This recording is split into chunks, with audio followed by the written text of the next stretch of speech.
Steelers fans, you could win a trip to Super Bowl 55 and a new 2021 F-150. The official truck of the Pittsburgh Steelers, sponsored by Neighborhood Ford Store. Rules and regulations are on the entry page, and remember, this contest is a twofer. Scroll down the page after you voted for the super fan of your choice and enter to win that truck. Visit FordHallOfFans.com/football. All right, welcome back. Another interesting item is the search for the Steelers offensive coordinator. Now, Hugh Jackson was interviewed by the Steelers, and this is a guy who's been around, not successful as a head coach, but had, opportunities as a coordinator. I thought there were times he did very well, although overall, just kind of average pedestrian numbers if you look at statistics of his teams he coached. But Andrew, this is, to me, a choice of the Steelers. They want to go, guys who've been recycled or young, innovative minds. I think Matt Canada fits that role. But at this point, it's still undetermined, or at least not announced. Yeah, I don't know. I'm trying to figure this out too, Bob. I was under the impression that it was Canada's job, and there were just a few things that needed to be ironed out. For example, is he going to still coach quarterbacks? Remember that was a situation when Fiechner got promoted. Do you wear two hats? I know I'm not a huge fan of that, and Canada probably wants to do both. You know why? Because maybe it's not double the pay, but it's more money because you've got two responsibilities. I have always felt like there should be a designated quarterbacks coach. Hey, maybe Hugh Jackson comes in here and does that. He does have a history of doing that. Remember, he was the guy that was supposed to be Kaepernick's personal coach, Bob. Remember when that whole thing blew up a couple of years ago? So he's got a reputation of working with quarterbacks. But, I think Hugh Jackson, Loserville, USA. I think the mayor of that town, because he's synonymous with the 0-16 Browns. And I think he's had a hard time, shedding that label. Right. That's why he's been out of football, really, for 2 years. So, no, I don't want him as the offensive coordinator. You do your homework on guys. You interview people. You'd like to think you interview more than one guy for a job. Maybe it's a Mike Tomlin situation. Somebody comes in and wows you, knocks you off your feet. But, I have a hard time believing that Hugh Jackson would do that, Bob. The book's already out on him. Yeah, I think it's still going to be Matt Canada's job. I do, from everything I've heard. I don't know, what they're doing to, just to make sure they're, looking at all options. And you might be right that it's about how much of, the job should he take by himself. Is it the quarterback job? Is it the coordinator job? Is it both? Whatever. So a lot of stuff still to be worked out. Let's go to the lines, Andrew. We got Chuck in Westmoreland County who joins us first tonight. Hello, Chuck. Hey, Chuck. How are you? I'm doing good. How about you? Good. That's good. I have a comment about the Dwayne Haskins issue. Mm-hmm. The Steelers seem to be collecting or have collected or have a tradition of collecting players lacking some maturity and a team concept. And I realize Juju Smith-Schuster may not be back next year. Certainly an issue is developed there. Chase Claypool seems to be kind of going in the shadow of Juju and some issues. And now we bring in Dwayne Haskins, which has a maturity issue. Gives me a concern about the focus of the Steelers. Well, listen, the number one focus has to be on trying to win with good athletes. And if they believe guys could come in and help them, listen, it's not unusual in sports to see guys get second, third, 9 chances if they have the talent. And this guy has talent. It's just a matter of what's wrong with him. And as Andrew said, it's probably just, being immature, not handling it the right way. I have no problem with that. Listen, guys are going to learn as they go. They're young. They're getting a lot of money. They have to learn how to deal with that stuff. The other stuff with Instagram and today, it's just a product of where we are in the society. Everyone has their so-called platforms, Andrew. I'm not necessarily, I don't care about that. As long as they produce, I'm interested in production on the field.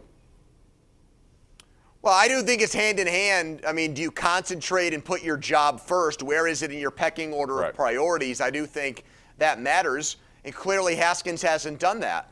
But he's not a criminal. He's not someone that has done, an act of malice to the community he was in. He might have, done something detrimental to his employer because he didn't focus on his job. But maybe a change of scenery corrects that. I think there's a chance that happens. Here's the comparison I'd like to make, Bob. I think it's a much better idea to take a shot on Haskins, low risk where you're paying him peanuts, do something like this, then draft a guy like Mac Jones with the 25th pick. They're about the same age.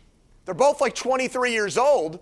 If I'm going to take a young quarterback, I'd rather do it with Haskins where I'm not committing draft capital into a guy like that. And I happen to think there's a better chance Haskins rebounds than Mac Jones goes on to be a good NFL quarterback. You never liked Mac Jones after that picture on Twitter where he comes out with a cigar and a potbelly. You just never liked him for that. It's his arm. You know why? Because I got ripped for putting a Twitter post with my shirt off, and everybody came after me and my physique and said I needed to get in the gym. So, yeah, you're right. I'm very biased and discriminatory against guys that have some breast tissue in this area, Bob, more than they should. Men, I'm talking about. Quarterbacks. I know what you're talking about. All right, let's go back to the lines before we go into an area we shouldn't. That would be Bill in Bell Vernon. Hey, Bill, what's up? Hello. Go ahead, Bill. You're on. Yes, I just want to comment. If you remember, Gruden's brother didn't even want to draft Haskins because he had issues with him as far as mechanics and everything there. Who in the Steeler organization is going to fix his mechanics, and that if the Grudens, who are supposed to be quarterback whisperers, can't even fix him? And Ron Rivera is supposed to be a good coach where, they figured they would give him a new start under Ron Rivera, and he's still acting immature, and Ron Rivera ended up letting him go. But again, he's a young guy who, again, maybe you took a lot for granted. Sometimes you need to be hit on the head to understand, hey, baby, I lost something that I may never get back. I better get serious about it, right? And I think he may be at those crossroads right now. And if the Steelers can benefit, so be it. I mean, look, there are not a ton of stories like Dwayne Haskins where a guy gets cut after, 9 starts, I think it was, in Washington, and they already, cut bait with him and go on to have great careers. I'm not projecting that. I'm not expecting that out of Dwayne Haskins. I'm not going to take that leap of faith on him. But you know what, Bob? Similar story with another Ohio State guy. If people believed what if everybody in the NFL had Bill's opinion, Chris Carter would have never ended up in the Hall of Fame because he got cut by the Eagles at a similar age for the same exact stuff, for immature behavior, and the Vikings took a second chance on him, and he went on to be a Hall of Fame wide receiver. So sometimes people, you give a 22-year-old $15 million, not all of them act like adults. I think it's hard for anybody watching this right now to tell me if you were in that same exact situation, you would handle it with total aplomb and professionalism. That's a very hard thing. No, it is. It blew up in Haskins' face. Yep. But I do think a guy like that deserves a second chance. I'm sorry. And we also live in a world where everything's caught on video. No matter what you do, people are going to find out about it.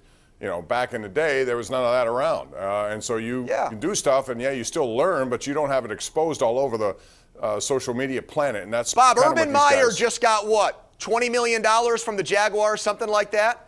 He thought Haskins was a better quarterback than Joe Burrow. He played Haskins over him, and that's why Burrow ended up at LSU. And now it's interesting that he's going to get a choice between Trevor Lawrence and Justin Fields, who I think he has an affinity for. But these Ohio State quarterbacks, there's no guarantee that any of them are going to turn out to be better than they are in college. We have a lot to get into as we continue here, but do we have a Tri-State Office Furniture tweet of the day? And this is from Dwayne Haskins, who put this out on social media today. Hashtag here we go. 3 in the Bible stands for restoration and eternal life. Let's work. Hopefully the Steelers will believe him at that, and he'll come in and work and see if he can reach the potential that made him a 15th overall pick in the NFL draft. We'll be back with more of your calls.